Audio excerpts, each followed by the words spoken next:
Hey there, fellow finance enthusiasts! Today, I want to talk about someone who's become a bit of a legend in the financial world, Jim Rickards. Now, I know what you're thinking. Oh great, another boring finance guru.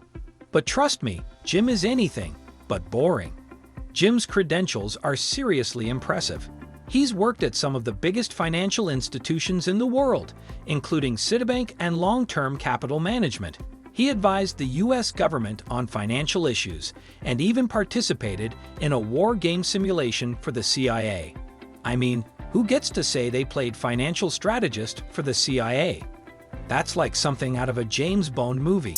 Jim is a lawyer and investment banker turned economist, thought leader, and author. He has over 35 years of experience working in capital markets on Wall Street and was a former advisor to the Pentagon, the CIA, and the White House. So when Jim speaks, people listen, and for good reason. So today, I want to dive into the psychology behind what makes Jim Rickards such a great thought leader. How did he become the finance superhero that he is today? And most importantly, what can we learn from him to become better thought leaders ourselves? Buckle up, folks. We're about to embark on a financial adventure of epic proportions. Alrighty then, let's talk about the one and only Jim Rickards, the financial guru and thought leader extraordinaire. I know what you're thinking. Oh great, another finance guy telling me how to manage my money. But let me tell you, Jim Rickards is not your average financial advisor because he loves what he is doing and he is very dedicated to it. It's a great question. I guess there are probably a number of answers to it, but the number one answer is I really love what I do. I mean, this guy loves books like I love a good slice of pizza, and that's saying something. But it's not just reading that Jim's into, he's also quite the writer. In fact, he's written a few books himself. So it takes a lot of time and it is hard work, but I love writing. Have you ever met someone who's so passionate about something that it's almost infectious? That's Jim Rickards when it comes to reading and writing about finance. Seriously, the man can talk about monetary policy for hours and make it sound like the most exciting thing in the world. And he even started writing his first book 12 years ago. I mean, who else would spend their free time poring over obscure financial reports and market trends? Jim, that's who. And you know what? I kinda love it. It's like he's on a mission to make finance fun again. And let's be real, that's not an easy feat. He's got a personality that's as colorful as his trading strategies, and he knows how to make you laugh while also dropping some serious knowledge bombs. One thing I love about Jim is his ability to really understand the psychology of the market and enjoying while you do it. More like drudgery. But so I would say the key to being this prolific is enjoying what you do. He doesn't just look at charts and graphs and spit out numbers. He gets into the heads of the people who are making those decisions. He knows that human emotions play a huge role in the stock market, and he's not afraid to call out the irrationality that often drives investors to make poor choices. He starts on a very psychological theorem that all of us can understand, the Bayes theorem. So we use a technique called Bayes theorem. There are a number of techniques, but one of them is Bayes theorem. So what is Bayes theorem, you ask? Well, it's basically a way of using new information to update our beliefs about something. Let's say you're trying to predict the outcome of a stock market crash.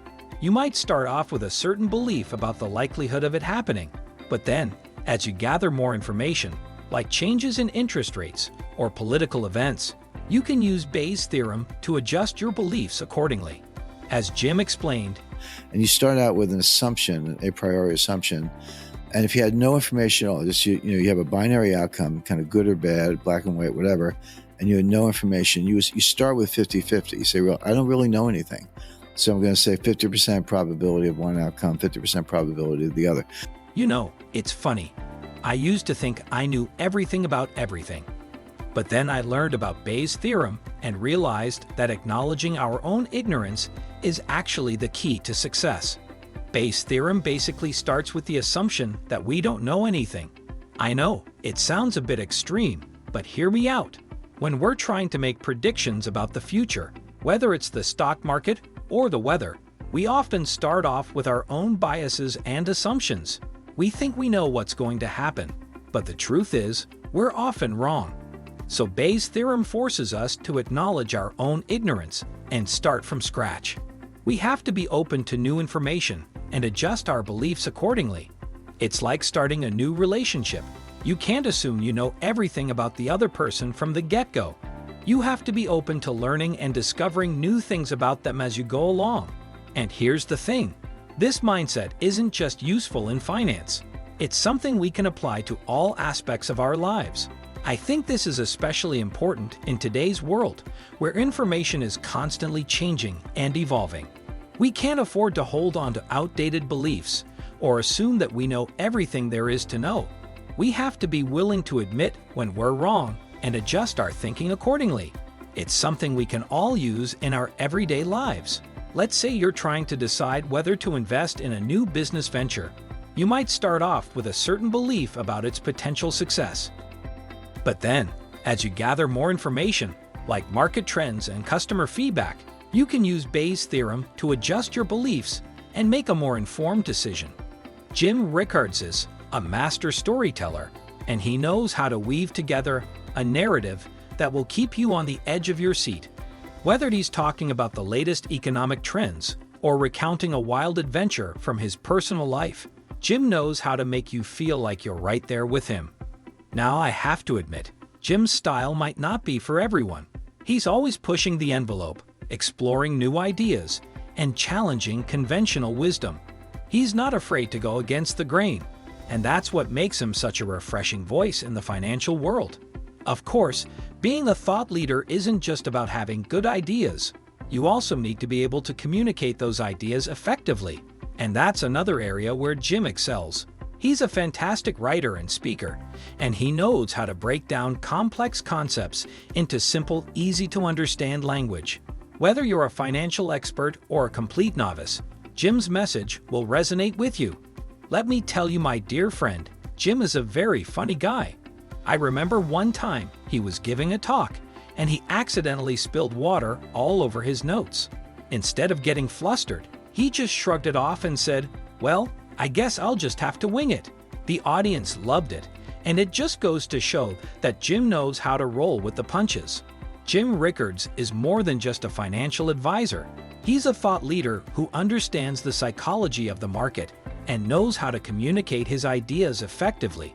His unique blend of financial expertise, storytelling ability, and humor make him a captivating speaker who can educate and entertain at the same time. In the end, what makes Jim Rickards such a great thought leader is his ability to combine expertise with entertainment. He knows his stuff, but he also knows how to make it fun, and that's a rare skill indeed. So if you're looking for someone to guide you through the complex world of finance, give Jim a try. You might learn something, and you'll definitely have a good time along the way. What do you think about this topic?